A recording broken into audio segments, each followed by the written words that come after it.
Hello everyone, তো চলো আজকে এই হেয়ার স্টাইলটা দেখে নিই কীভাবে তোমরা করবে। ফার্স্টে হেয়ারটাকে মিডিল পার্টিশন করে দু সাইডে ভাগ করে নেব। দেন ইয়ার টু ইয়ার সেকশন বার করব। ইয়ার টু ইয়ার সেকশন মানে কানের দুপাশে একটা বক্স সেকশন করে বার করে নেব।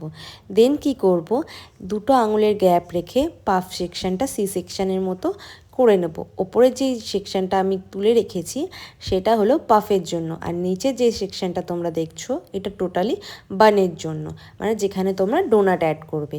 এরপরে কি করব, প্রথমে হালকা অল্প একটা সেকশন নিয়ে সেটার মধ্যে আস্তে আস্তে করে পেপার ব্যাক কমিং করে নেব। 90 ডিগ্রি অ্যাঙ্গেলে আমি হেয়ারটাকে ধরেছি, এবার আমি পেপার ব্যাক কমিং করে নেব। এরপরে কি করব, একটু স্প্রে নিয়ে দূর থেকে তিনবার স্প্রে করে নেব।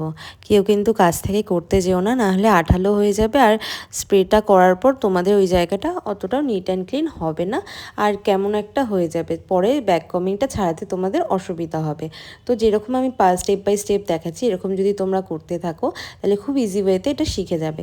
এরপরে কি, সেম ওই পাশেও আমি একটা এরকম অল্প সেকশন নিয়ে পেপার ব্যাক কমিং করে দূর থেকে স্প্রে অ্যাপ্লাই করেছি অল্প করে। এরপরে কি করলাম দেখো, যেখানে ব্যাক কমিংগুলো করে রেখেছি সেগুলো পেছন দিকে ফেলবো আর এরকম স্প্রেড করে দেব। কারণ স্প্রেড করলে জিনিসটা খুব সুন্দরভাবে একটা শেপ দেবে, যেটা হলো পাফের পুরো ভালো করে ভেরিয়েশন দেওয়া হবে। অনেকে যারা ভুলটা করো সেটা হলো এরকমই মানে নর্মালি পেছন দিকে ফেলে দাও, যার কারণে তোমাদের পাফটা ঠিকঠাক করে রাউন্ড শেপে আসে না। তো দেখো কি সুন্দর রাউন্ড শেপে চলে এলো। এরপরে কি করলাম, আমি অল্প একটু সেকশন নিয়ে সেটাকে হালকা রুটে ব্যাক কমিং করে সেটা আমি পেছনে ফেলে দিলাম নিট অ্যান্ড ক্লিন করার জন্য। আর তোমরা অল্প অল্প স্প্রে ইউজ করলে জিনিসটা খুবভাবে নিট অ্যান্ড ক্লিন হয়ে যাবে।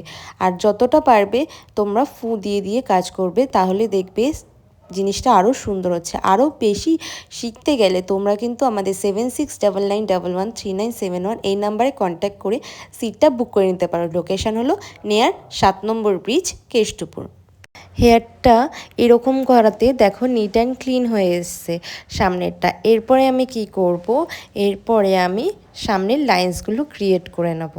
দুটো ফিঙ্গার টিপের সাহায্যে আস্তে আস্তে আমি লাইনগুলো ক্রিয়েট করব আর অল্প অল্প স্প্রে দিয়ে সিকিউর করব। ইউপিনটাকে আমি ঠিক পেছনে যাব, পেছনে গিয়ে লাইনটা দেখে নেব কোথায় রয়েছে, একদম এইভাবে লকটা করব। এই যে এইভাবে লকটা হবে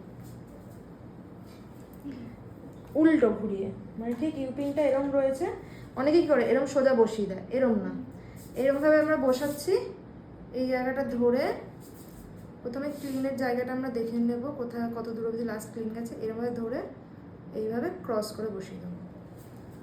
ঠিক আছে, তোমরা কি করবে, প্রথমে হেয়ারটাকে একটা পনির শেপ দেবে নিট অ্যান্ড ক্লিন করে। দেন একটা গার্ডের মধ্যে দুটো ববি পিন আটকে নেবে। দেন দুবার ঘুরিয়ে লক করে দেবে ববি পিনটা আরেকটা ববি পিনের ওপরে ক্রিস অ্যান্ড ক্রস করে। তাহলে তোমাদের হেয়ারটা দেখবে কত সুন্দর সিকিউর হয়ে গেছে। এখানটা লক করব। তারপর কি করবে, এরকম বল ছাড়া কিছু ববি পিন নিয়ে নেবে, যেটা ডোনাটটার মধ্যে যেরকম আমরা সুই সুতো সেলাই করি সেরকমভাবে ক্রিস ক্রস করে আটকে নেবে।